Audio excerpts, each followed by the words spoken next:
1000-ന്റെ കെട്ട്, 500-ന്റെ കെട്ട്, 100-ന്റെ കെട്ട്, 50-ന്റെ കെട്ടില്ലേടാ. എടാ മക്കളെ, എല്ലാം കൂടെ എത്ര ഉണ്ടടാ? എന്തിനാ?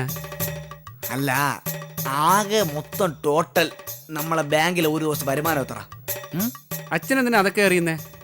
ആവശ്യമില്ലാത്ത കാര്യങ്ങളിൽ ഇടപെടണ്ട അച്ഛനാണെങ്കിൽ പോലും. ഡാ മക്കളെ, നമുക്ക് പ്ലാനിങ്ങോടെ വേണം മുന്നോട്ട് പോകാൻ. ഈ വരുന്ന കാശുണ്ടല്ലോ, അത് വളരെ ഉപയോഗപ്രദമായി നമുക്ക് നിക്ഷേപിക്കണം. ബാങ്കിൽ നിന്ന് കിട്ടുന്നത് വേറെ എന്തെങ്കിലും ബിസിനസ് മുടക്കണം. ഉദാഹരണത്തിന് ടൗണിൽ ഒരു 5 സെന്റ് സ്ഥലം വിൽക്കാൻ ഇട്ടിട്ടുണ്ട്. ഒത്ത സെന്ററാ. സെന്റിന് 5 ലക്ഷമാണ് ചോദിക്കണത്. ഇപ്പം വാങ്ങിച്ചിട്ട അടുത്ത മാസം നമുക്ക് 6-ന് വിൽക്കാം. ഒറ്റയടിക്ക് ഒരു മാസം കൊണ്ട് 5 ലക്ഷം രൂപ ലാഭം. ഇന്നടാ മോനെ ഹോർലിക്സ് കുടിച്ചോ. ഓ, എന്റെ കുഞ്ഞിന്റെ മുഖം വല്ലാതെ അങ്ങ് ക്ഷീണിച്ചു പോയി. ചില്ലറ ജോലിയാണോ ചെയ്യുന്നത്? നോട്ട് കെട്ടുകൾ എണ്ണി എണ്ണി തളർന്നു. എന്താ രാവിലെ ഇവിടെ നിന്ന് കറങ്ങുന്നത്? ദേ, ഈ കൊച്ചന് പല പണിയുള്ളതാ. അവനെ വെറുതെ ശല്യപ്പെടുത്താതെ നിങ്ങൾ നിങ്ങളുടെ ജോലി നോക്കുന്നുണ്ടോ മനുഷ്യ? എടി സരോജൻ, ഞാൻ അവനെ ഉപദേശിക്കായിരുന്നു പൈസ എങ്ങനെ കൈകാര്യം ചെയ്യണമെന്ന്. ഓ അല്ലടി സരോജം, എനിക്കും കൂടെ താവർ ഗ്ലാസ്. ഗ്ലാസ് അടുക്കളയിലുണ്ട്, ചെന്നെടുത്തോ. എടി സരോജം, നീ ഏതായാലും ഇതേ കുറച്ച് കലക്കി, എന്നാ പിന്നെ എനിക്കും കൂടെ ഗ്ലാസ് തന്നാലെന്താ? സൗകര്യപ്പെടത്തില്ല. നിങ്ങൾ ഇനി ഈ പ്രായത്തില് ഹോർലിക്സ് കുടിക്കാത്തതിന്റെ കുഴപ്പമേ ഉള്ളൂ. എന്നിട്ട് എന്തിനാ വേറെ പെണ്ണ് കെട്ടാനോ? അല്ല, എന്താ മോനെ ഉപദേശിച്ചത്? ഉള്ള കാശൊക്കെ കൊണ്ടുപോയി തൊലക്കണമെന്നോ? എടി, അതായത് നമ്മൾ പ്ലാനിങ്ങോടെ വേണം മുന്നോട്ട് പോകാൻ. നിങ്ങളുടെ പ്ലാനിങ് ഞങ്ങൾ കുറെ കണ്ടതാ. വല്യേട്ടൻ എനിക്ക് സ്ത്രീധനമായിട്ട് തന്ന 50,000 രൂപ ഇതുപോലെ പ്ലാനിങ്ങിലിട്ട് 16 വെച്ചു. ഈശ്വര, അതിന്റെ പേരിൽ ആ ദുഷ്ടന്റെ വായിലിരിക്കുന്ന എന്തെല്ലാം ഞാൻ കേട്ടതാ.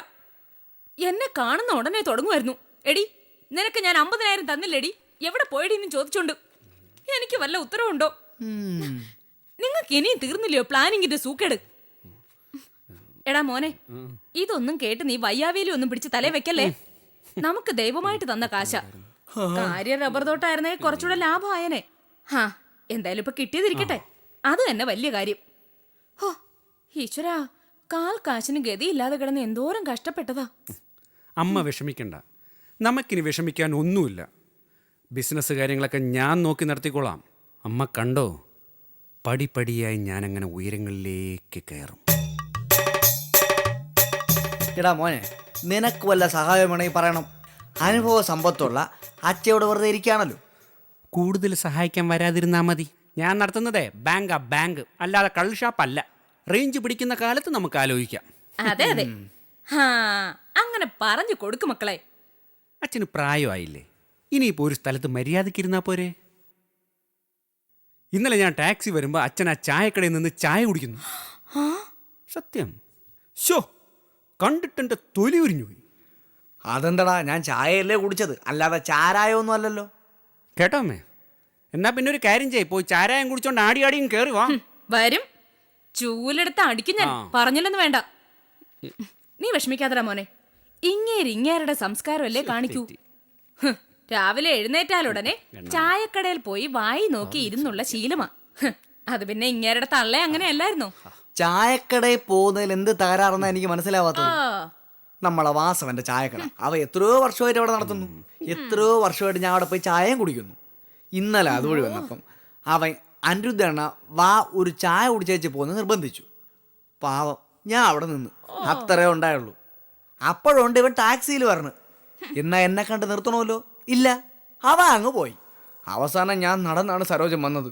പിന്നെ ഞാൻ കണ്ട ചായക്കടയിലൊക്കെ നിർത്തി അച്ഛനെ ക്ഷണിച്ച് കയറ്റാൻ പോവല്ലേ. എനിക്ക് വയ്യ, ഒന്ന് പറഞ്ഞ് മനസ്സിലാക്കി കൊടുക്കാമേ. അതെ, ഒരു ബാങ്കൊക്കെ സ്വന്തമായിട്ടുള്ളവർക്ക് നാട്ടിൽ ചില വിലയും നിലയൊക്കെ ഉണ്ട്, അത് കളയരുത്. നമ്മളിങ്ങനെ ചായക്കടയിൽ പോയി നിൽക്കുകയും ചായ കുടിക്കുകയൊക്കെ ചെയ്താ അത് നമ്മുടെ സ്റ്റാറ്റസ് കളയും. എടാ മോനെ, അതൊക്കെ മനസ്സിലാവണമെങ്കിൽ അങ്ങനെയുള്ള കുടുംബത്തിൽ ജനിച്ചു വളരണം. ഇതങ്ങനെയാണോ? ഇങ്ങാരുടെ പാരമ്പര്യം എന്തായിരുന്നു? അച്ഛൻ കാളക്കാരൻ, അമ്മയ്ക്ക് പരദൂഷണോ ഏഷണി. ഇങ്ങനെ കൊച്ചിലെ ചെത്താൻ നടന്നു. നമ്മുടെ ജാതിക്കാര് ഒരിക്കലും ചെയ്യരുതാത്ത തൊഴിൽ. പിന്നെ ഒരു ഷാപ്പിൽ എടുത്തു കൊടുക്കാൻ നിന്നു. അത് കഴിഞ്ഞ് സ്വന്തമായിട്ട് ഒരു ഷാപ്പ് നടത്തി. ബാക്കിയുള്ളവരുടെ കെട്ടുതാലി വരെ വിറ്റ് തുലച്ചു. അമ്മ ഒന്ന് പതുക്കെ, മലർന്നു കിടന്ന് തുപ്പല്ലേ. നമ്മുടെ പാരമ്പര്യം ഇതാണെന്ന് ആരും അറിയണ്ട. മോനെ, അച്ഛനൊരു അബദ്ധം പറ്റിയത്. ഓ, ഇനി മേലില്ല. ഇപ്പോഴത്തേക്ക് നീ ക്ഷമിക്ക്. എടാ, രാജഗോപാലിനെ ചെന്ന് കാണണ്ടേ? നമുക്ക് ഭാഗം കിട്ടാത്തോണ്ടല്ലേ അവളെ വിളിച്ചോണ്ട് പോയത്. ഇപ്പം നമുക്ക് സ്വത്ത് കിട്ടിയല്ലോ, ഇനി ചെന്ന് അവളെ ഇങ്ങ് വിളിച്ചോണ്ട് പോവാ. വിളിച്ചോണ്ട് വരാനോ? ആര്? ഞാനോ? എൻ്റെ പട്ടി പോവും. പിന്നെ അവളിങ്ങനെ അവളെ തന്തേരെ വീട്ടിൽ നിന്നാ മതിയാ? ആ, പ്രസാദെ, വാശി പിടിക്കാതെ നീ അവിടെ ചെന്ന് അവളെ ഇങ്ങ് വിളിച്ചോണ്ട് പോവാ. വേണ്ടടാ, നീ എങ്ങും പോണ്ട. അവളുടെ ഒരു അഹങ്കാരം. വേണമെങ്കിൽ ഇങ്ങോട്ട് വരട്ടെ, നീ പോവണ്ട. ഞാൻ പോവും. പക്ഷെ അത് അവളെ വിളിക്കാനല്ല, ആ അബ്കാരി രാജഗോപാലിനോട് കടുപ്പിച്ച് രണ്ട് പറയാൻ. പ്രസാദെ, ഒരുപാട് കടുപ്പിക്കല്ലേ മോനെ, പല്ല് പൊട്ടിപ്പോവും. അമ്മയും അച്ഛനും കൂടി വാതിലെല്ലാം തുറന്നിട്ടിട്ട് ഇവിടെ വന്ന് നിൽക്കുകയാണോ? വല്ലോരും കേറി എന്തെങ്കിലും എടുത്തോണ്ട് പോയ ആര് സമാധാനം പറയും? ഞാൻ ഇവിടെ ഷീറ്റ് ഉണക്കാൻ ഇടുകയായിരുന്നു. ഇന്നലത്തേതില് 4 ഷീറ്റ് കൂടുതലുണ്ട്. ഇന്ന് പത്രം കണ്ടായിരുന്നോ? വില കൂടി. ഇനിയിപ്പോ കുറച്ചുകൂടി കൂടുമെന്നാ കേട്ടത്. എങ്ങനാണേലും നമുക്ക് 10-15,000 രൂപ കയ്യിൽ കിട്ടും. 15,000 രൂപ? അമ്മായി പറയുന്ന കേട്ടതൊന്നും 15,000 എന്ന് പറഞ്ഞാൽ 1.5 കോടി വരുന്നു. പ്രസാദ് അവിടെ പുതിയ കാറ് വാങ്ങി. ഏത് ബ്രാൻഡാന്നറിയോ? ഏതാ? സ്കോർപിയോ. കാശെത്രയാ? ഞങ്ങളുടെ തൊലി പൊള്ളിപ്പോയി. നമുക്ക് അവകാശപ്പെട്ട ബാങ്ക് അവനിപ്പോ അനുഭവിക്കുന്നത്. എന്നിട്ട് അതിന്റെ ആദായം എടുത്ത് അവൻ വണ്ടി വാങ്ങി. ഞാനും കോമളവും വിയർത്തൊലിച്ച് വെയിലത്ത് ബൈക്കില്. കോമളത്തിന്റെ മുഖം ആകെ കരിവാളിച്ചിരിക്കുന്നു, വെയിലും കാറ്റും ഒക്കെ കൊണ്ട്. നമുക്കൊരു വണ്ടി വാങ്ങിക്കണോ അമ്മേ? അല്ലെങ്കിൽ നാണക്കേടാ? അങ്ങനെ നാണക്കേടുള്ളവര് കയ്യിന്നെടുത്ത് വാങ്ങിക്ക്. നിന്റെ ഭർത്താവിന്റെ ബാങ്കിൽ ഇഷ്ടം പോലെ കാണും സമ്പാദ്യം. എടുത്തു വെച്ച് വാങ്ങിക്ക്. അതെ, ഇപ്പോഴാണ് സ്കോഡയ്ക്ക് റിഡക്ഷൻ ഉണ്ട്. ഇന്ന് ഞാൻ പത്രത്തിൽ കണ്ടായിരുന്നു. കണ്ടോ കോമളം, നമ്മളെ ആക്ഷേപിക്കുക. എന്നെ ആക്ഷേപിച്ചോട്ടെ, ഞാൻ ഭാര്യ വീട്ടിൽ വന്ന് കയറി കിടക്കുകയാണല്ലോ. ആകെയുള്ളൊരു മോളെ നാണം കെടുത്തേണ്ട കാര്യമുണ്ട് ഇവർക്ക്. ഹാ, സ്കോഡയൊക്കെ വാങ്ങാനുള്ള യോഗം വല്ലത് 4 കാശ് സമ്പാദിച്ചിട്ടുള്ള അച്ഛനമ്മമാരുടെ മക്കൾക്കേ ഉള്ളൂ. കയ്യിൽ കിട്ടുന്നതൊക്കെ എടുത്ത് ദീപാവളി കുളിച്ചവരുടെ മക്കൾക്ക് ആ ഭാഗ്യം കിട്ടില്ല. അതെന്താടി അങ്ങനൊരു വർത്തമാനം? പിന്നെ അമ്മയും അച്ഛനും കൂടെ അങ്ങനെ ഒരു വർത്തമാനം പറഞ്ഞ എന്തിനാ? സ്കോഡ വാങ്ങാൻ ഞങ്ങൾക്ക് കാശുണ്ടോ? ഉണ്ടോന്ന്? പിന്നെന്തിനാ സുനിലിനെ ആക്ഷേപിച്ചത്? ആരാക്ഷേപിച്ചു? സ്കോഡയ്ക്ക് റിഡക്ഷൻ ഉണ്ടെന്ന് ഞാൻ പത്രത്തിൽ വായിച്ചെന്നല്ലേ പറഞ്ഞുള്ളൂ. അതിന് നീ കയറി ലളിതയോട് പോരണില്ലെന്ന് എന്തിനാ? രാവിലെ മുതലേ നിന്റെ അമ്മ ഷീറ്റിട്ട് ക്ഷീണിച്ചിരിക്കുക. അപ്പുറത്ത് 2 നിറച്ചു കിടക്കുന്നു, റബ്ബർ ഷീറ്റ്. ഉണ്ണാനിരിക്കുമ്പോ ആകെ ഉള്ളത് ചമ്മന്തിയും തൈരുവാ. ഓ, അത്രയും വക വെച്ചാ മതി മരുമോനെ. പിന്നെ നിങ്ങൾ കേട്ടോ, മരുമോൻ ചന്തേന്ന് ദിവസവും മലക്കറിയും മീനും ചിക്കനും കൊണ്ടുവന്ന് കമിഴ്ത്തി ഇട്ടിരിക്കുക കറി വയ്ക്കാൻ. കൂടുതലൊന്നും എന്നെ കൊണ്ട് പറയിപ്പിക്കണ്ട. എന്തിനാ മരുമോനെ പറയുന്നത്? തോട്ടത്തിൽ നിന്ന് ഒരുപാട് കാശ് കിട്ടുന്ന അമ്മയ്ക്കല്ലയോ? വാങ്ങിച്ചൂടായോ? അത് കുടുംബത്തിന്റെ പൊതുവായ കാശാ. അതിന് സുനിലോ ഞാനോ വാങ്ങിക്കണമെന്ന് എന്താ ഇത്ര നിർബന്ധം? ഇവിടെ ഒരുപാട് ചെലവ് വേറെയുണ്ട്. ഒരു തോട്ടം നോക്കി നടത്തുന്നതെന്ന് പറഞ്ഞാ അത്ര നിസ്സാരമല്ല. കാശിറക്കിയാലേ കാശ് കിട്ടൂ. ഇത്രയും കാലം ഞാൻ നിങ്ങളുടെയൊക്കെ താളത്തിനൊത്തു തുള്ളി. എല്ലാ തോന്നിയാസവും സമ്മതിച്ചു തന്നു. ഇനി എനിക്കത് സമ്മതിച്ചു തരാൻ പറ്റത്തില്ല. ഞാൻ കാണിച്ചു തരാം ലളിത ആരാണെന്ന്. ഇത്രയും കാലം അമ്മായിക്ക് ആ കാശിന് വകയില്ലായിരുന്നു. ഇപ്പോഴാണെങ്കിൽ വരുമാനമുണ്ട്, അതാ വ്യത്യാസം. ഹോ, പൈസ കാണുമ്പോൾ ആളുകളുടെ സ്വഭാവം മാറുന്ന കേട്ടിട്ടേ ഉള്ളൂ. അല്പൻ ഐശ്വര്യം കിട്ടിയ അർദ്ധരാത്രി കൊട പിടിക്കുന്നു പറയുന്നത് ഇതാ. എടാ, മര്യാദയ്ക്ക് സംസാരിക്കണം. എന്റെ വീട്ടില് എന്റെ ചെലവി കഴിഞ്ഞോണ്ട് എനിക്കെതിരെ സംസാരിച്ചാലുണ്ടല്ലോ. അമ്മ മര്യാദയ്ക്ക് സംസാരിക്കണം. ഇത്രയും കാലം ആരുടെ ചെലവിൽ അമ്മ കഴിഞ്ഞത്? ഈ തോട്ടം കിട്ടുന്നവരെ അമ്മ എന്താ പുളുങ്കുരും വയ്ക്കോലും ആണോ തിന്നോണ്ടിരുന്നത്? അല്ലെങ്കിലും എനിക്കിത് വേണം. പാവം സുനില് ഷെയറിന്നുണ്ടാക്കിയ കാശെടുത്ത് ഞാൻ അമ്മയ്ക്ക് സാരി വാങ്ങിച്ചു തന്നിട്ടുണ്ട്. അത് ശരി, അതിനിടയ്ക്ക് അത് നടന്നോ? പിന്നെ നീ സാരി വാങ്ങിച്ചു തന്നെങ്കിലേ അതിൽ നിനക്ക് എന്തെങ്കിലും ലക്ഷ്യം കാണും. അന്നേ നിനക്ക് അമ്മയുടെ സ്നേഹം ആവശ്യമായിരുന്നു. എനിക്കെന്തിനാ അമ്മയുടെ സ്നേഹം? അച്ഛന്റെ ശമ്പളം കൊണ്ടാ ഇവിടെ കഴിഞ്ഞിരുന്നത്. അച്ഛനെ സോപ്പിട്ടാ പോരായോ?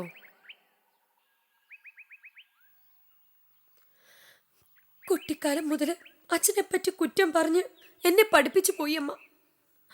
അതുകൊണ്ട് അച്ഛനെ സ്നേഹിക്കാൻ പോലും പറ്റിയില്ല. ഇനി സ്നേഹിച്ചാ മതിയടി. ദേ മനുഷ്യ, ഇവളുടെ പൂങ്കണ്ണീര് കണ്ട് ഇളകരുത്. അച്ഛനല്ലേ പറഞ്ഞത് എനിക്കൊരു ബ്യൂട്ടി പാർലർ തുടങ്ങാൻ കാശ് തരാന്ന്? ബ്യൂട്ടി പാർലർ തുടങ്ങാനേ നിന്റെ അമ്മായിപ്പം തരുവടി കാശ്. നല്ല കാര്യായി. ചെലവിന് കൊടുക്കുന്നതും പോരാ, ഇനി ബ്യൂട്ടി പാർലർ തുടങ്ങണം പോലും. കോമളത്തിന്റെ അമ്മായിയപ്പൻ എൻ്റെ അച്ഛനാ. അദ്ദേഹം മരിച്ചുപോയി. മരിച്ചവരെ അവഹേളിക്കരുത്. എനിക്കിത് നേരത്തെ അറിയായിരുന്നു കോമളം. പാലം കടക്കോളം നാരായണ, അത് കഴിഞ്ഞപ്പോൾ കൂരായണ. ആ സ്വത്ത് ഭാഗം വെപ്പിക്കാൻ ഞാൻ എൻ്റെ ജീവൻ പണയം വെച്ച് കളിച്ചതാ. നിനക്കെങ്കിലും അത് അറിഞ്ഞൂടെ? എന്നിട്ടിപ്പോൾ എന്തായി? അമ്മ ചെവി നുള്ളിക്കോ. ഈ കാശും തൊട്ടൊക്കെ ഇന്നലെ വന്നതാ, നാളെ അത് കാണത്തില്ല. അന്നേരം എനിക്ക് അമ്മയോട് 2 വാക്ക് ചോദിക്കാനുണ്ട്. ഞാൻ ചോദിച്ചിരിക്കും. ഛീ, ഗുരുത്വമില്ലാത്തവളെ, ഇരിക്കുന്നു കൊമ്പ് മുറിക്കുന്നു നിന്നെ ഞാൻ. എന്നെ തൊട്ടുപോയാലുണ്ടല്ലോ. സുനിലെ, ഇങ്ങോട്ട് വാ. ഇനിയും ഞാൻ ഇവിടെ നിന്നാ എന്റെ നില മറന്നു പോവും.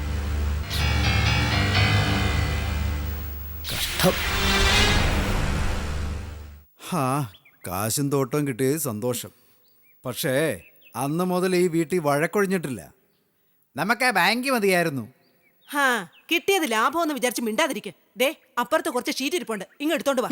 അത് ഷീറ്റല്ല, ഒട്ടുപാല വല്ലോ അറിയാമെങ്കിൽ വേട്ടുകയല്ല.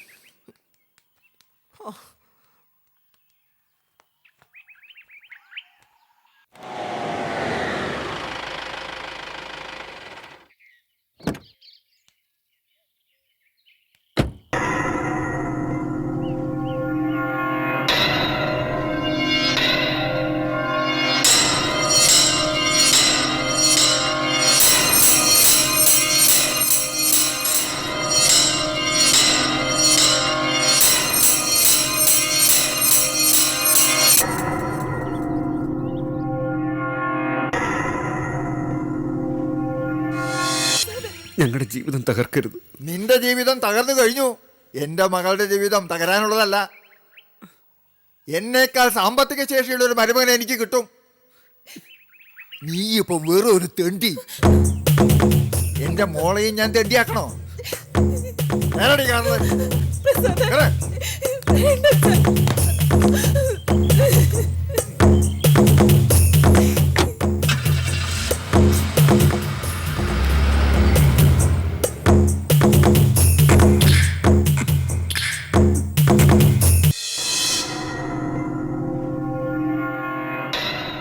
പ്രഭേ, പ്രഭേ. അയ്യോ, ഇതാരാ? മോനെ നീയായിരുന്നോ? മോനെ പ്രഭേ, പ്രസാദ് റോം വന്നു. ഞാനിങ്ങനെ വിഷമിച്ചിരിക്കുകയായിരുന്നു മോനെ. നിന്നെ എന്താ ഇങ്ങോട്ട് കാണാത്തതെന്ന്. ഇന്നുകൂടി കണ്ടില്ലെങ്കിൽ വൈകിട്ട് ഞാൻ അങ്ങോട്ട് വരാനിരിക്കുകയായിരുന്നു. പ്രഭേ, അവള് കുളിക്കുകയാണെന്നാ തോന്നുന്നത്. മോൻ ആത്ത് കയറിയിരിക്കേ. നിങ്ങളോട് ചോദിച്ചില്ല. എന്താ മോനെ നീ അങ്ങനെ പറയും? നീ എന്താ അന്യരെ പോലെ പെരുമാറുന്നത്? നീ ആത്തോട്ട് കയറിയിരിക്കേ. വേണ്ട, എനിക്ക് നിങ്ങളുടെ വീട്ടിൽ ഇരിക്കാനുള്ള യോഗ്യതയില്ല. നീ എന്താടാ കൊച്ചു പിള്ളേരെ പോലെ? അച്ഛൻ പറയട്ടെ. അച്ഛനോ? ആരുടെ അച്ഛൻ? അച്ഛനെന്ന് വിളിക്കരുതെന്ന് നിങ്ങൾ എന്നോട് പറഞ്ഞു. അത് അപ്പോഴത്തെ ദേഷ്യത്തിന് പറഞ്ഞതല്ലേടാ. നിനക്കൊരു നന്മ വരണമെന്നല്ലേ അച്ഛൻ കരുതുള്ളൂ. അതിപ്പോ അച്ഛന്മാരും മക്കൾ എന്തൊക്കെ പറയും? ചിലപ്പോ അധിക്ഷേപിക്കും, ചിലപ്പോ തല്ലും, ചിലപ്പോ വീട്ടിൽ നിന്ന് പുറത്താക്കും. എന്തുകൊണ്ടാ? സ്നേഹം കൊണ്ടാ. അങ്ങനെയും അവര് നന്നാകട്ടെ എന്ന് വിചാരിച്ചാ. ഞാനും അങ്ങനെ കരുതിയുള്ളൂ. അത് നിനക്കറിയുകയും ചെയ്യാം. എനിക്കറിഞ്ഞൂടാ. നിങ്ങൾ എന്നെ തെണ്ടിന്ന് വിളിച്ചു. ഓ, അത് തമാശക്ക്. എന്റെ പൊന്നു മോനെ, നീ ഇങ്ങനെ പഴയ കാര്യങ്ങൾ എണ്ണി എണ്ണി പറഞ്ഞോണ്ട് നിന്നാലോ? പണ്ടേ എനിക്ക് ദേഷ്യം വന്നാൽ എന്തേലും വിളിച്ചു പറയും, പിന്നെ അങ്ങ് വിടും. മനസ്സിലൊന്നുമില്ല. ഞാനൊരു ശുദ്ധ ഹൃദയനാ പ്രസാദേ. നിനക്ക് ഇത്രയും കാലമായിട്ടത് മനസ്സിലായില്ലയോ? നീ അങ്ങോട്ട് ഇരുന്നേ, ഞാൻ പ്രഭയെ വിളിക്കാം. നിങ്ങളുടെ വീട്ടിൽ ഞാനിരിക്കാനോ? എൻ്റെ ഇന്നത്തെ നിലയും വിലയും വെച്ച് നോക്കുമ്പോൾ എൻ്റെ പട്ടിക്ക് പോലും ഇരിക്കാൻ പറ്റില്ല ഈ വീട്ടിൽ. അതുപോട്ടെ. പ്രഭേ, പ്രഭേ.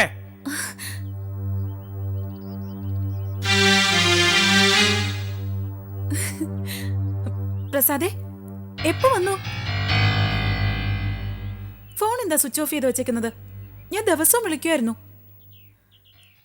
കാണാത്തതിനാകെ വിഷമിച്ചിരിക്കുകയായിരുന്നു. മതി, നിന്റെ ശൃംഗാരം കേൾക്കാനല്ല ഞാൻ വന്നത്. എനിക്ക് തീരെ സമയവും ഇല്ല. എടി വേഗം പോയി ഒരുങ്ങി വന്നേ. അവൻ നിന്നെ വിളിക്കാനാ വന്നത്. അവന് തീരെ സമയമെന്ന് പറഞ്ഞത് കേട്ടില്ലേ? ബാങ്കും മറ്റും നടത്താനുള്ളതല്ലയോ? വേഗല്ലേ, റെഡി ആയിട്ട് വാ. ദേ, നിങ്ങൾ സംസാരിക്കരുത്. അഭിപ്രായം ആവശ്യമുള്ളപ്പോൾ ചോദിക്കാം, അപ്പം പറഞ്ഞാൽ മതി. ഞാൻ എൻ്റെ ഭാര്യയുമായി സംസാരിക്കുന്നതിൻ്റെ ഇടയ്ക്ക് സംസാരിച്ചോണ്ടല്ലോ. ഇല്ല, ഞാനൊന്നും പറയുന്നില്ല. ഡേ, എനിക്ക് നിന്നോടാ പറയാനുള്ളത്. ഞാൻ ഉടനെ ഒരുങ്ങി വരാം പ്രസാദേ. വേണ്ട, സാവകാശം ഒരുങ്ങിയാൽ മതി.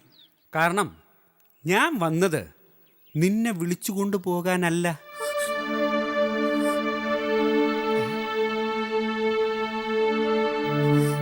ദേ, എന്റെ വീട്ടിൽ നിന്ന് നിന്റെ അച്ഛൻ നിന്നെ ബലമായി പിടിച്ചിറക്കി കൊണ്ടുവന്നു. ഇന്നിപ്പോ എനിക്ക് നിന്നെ പോലെ 1000 ഭാര്യമാരെ കിട്ടും. പക്ഷേ എന്റെ അന്തസ്സ് ഞാൻ നോക്കണമല്ലോ. പണമില്ലാത്ത മരുമോന്റെ മുഖത്ത് കാർക്കിച്ച് തുപ്പി മകളെ വിളിച്ചുകൊണ്ടുപോയി പണമുള്ള വേറെ ആണുങ്ങൾക്ക് കൊടുക്കുന്നത് നിന്റെ തന്തയുടെ പാരമ്പര്യം. ഞാൻ നിന്നെ വിവാഹം കഴിച്ചു. ഇപ്പോഴും നീ എന്റെ ഭാര്യയാണെന്ന് ഞാൻ കരുതുന്നു. എന്തുകൊണ്ട്? ഞാൻ ശ്രീരാമന്റെ വംശമാ. ഏകപത്നി വ്രതം. കേട്ടോ? പൊന്നുമോനെ, അച്ഛൻ നിന്നോട് മാപ്പ് പറയാം. നീ ഇവളെ വിളിച്ചോണ്ട് പോ. എന്റെ മോളുടെ കണ്ണീരും വിഷമവും കണ്ടിട്ട് എനിക്ക് ഉറക്കം വന്നിട്ട് ദിവസം ഒത്തിരിയായി. നിങ്ങൾ മിണ്ടരുതെന്ന് ഞാൻ പറഞ്ഞു. ഇല്ല, ഞാൻ മിണ്ടത്തില്ല. നിന്നെ വിളിച്ചിറക്കിക്കൊണ്ടുപോയ നിന്റെ നാണം കെട്ട അന്തസ്സില്ലാത്ത തന്തയോട് പറ, വിളിച്ചിറക്കി കൊണ്ടുപോയതുപോലെ തിരിച്ചു കൊണ്ടുവന്നാക്കാൻ. അല്ലാതെ ഞാൻ വിളിക്കുമെന്നോ നിനക്കവിടെ കയറി വരാമോന്നോ വിചാരിക്കണ്ട. നിന്റെ തന്ത ഏത് കാറിൽ നിന്നെ വിളിച്ചു കൊണ്ടുവന്നോ അതേ കാറിൽ എന്റെ വീട്ടുമുറ്റത്ത് കൊണ്ടുവന്ന് വിടണം. എന്റെ വീട്ടുകാരോട് മാപ്പും പറയണം. പിന്നെ വേറൊരു കാര്യം, വരുമ്പോ നീ ഒരു കാര്യം ഓർമ്മയിൽ വെക്കണം. പഴയതുപോലെ ദന്തഗോപുരത്തിൽ സപ്രമഞ്ചക്കട്ടിൽ ചാഞ്ഞിരുന്ന് സുഖിക്കാൻ വേണ്ടി ആ വീട്ടിൽ വരരുത്. പ്രസാദേ എന്ന് വീട്ടുജോലിക്കാരെ വിളിക്കുന്നത് പോലെ വിളിക്കുകയായിരുന്നു. വേണ്ടേ? ആ സ്ഥിതി മാറി. ഇന്നത്തെ എന്റെ നിലയും വിലയും വേറെയാ. അത് ഓർമ്മ വെച്ചോ. കണ്ടോ എന്റെ പുതിയ car Scorpio, full option, latest. കണ്ണാടി വെച്ച് നോക്ക്, ക്ലിയർ ആയിട്ട് കാണണ്ടേ? അതെ, ഞാൻ പോകുന്നു. കൃത്യം 7 ദിവസം സമയം തരും. അതിനിടയിൽ വന്നില്ലെങ്കിൽ മോളെ തൂക്കി വിൽക്കാൻ കാശുള്ള വേറെ ആമ്പിള്ളേരുണ്ടെങ്കിൽ നോക്കി വെക്കാൻ പറ നിന്റെ നാണം കെട്ട തന്തയോ.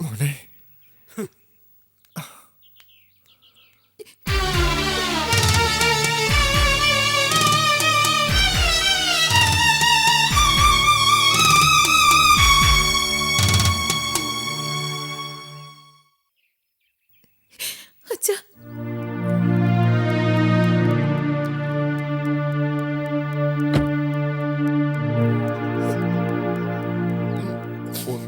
ഒന്നുമില്ല മോളെ, വെറും പോക.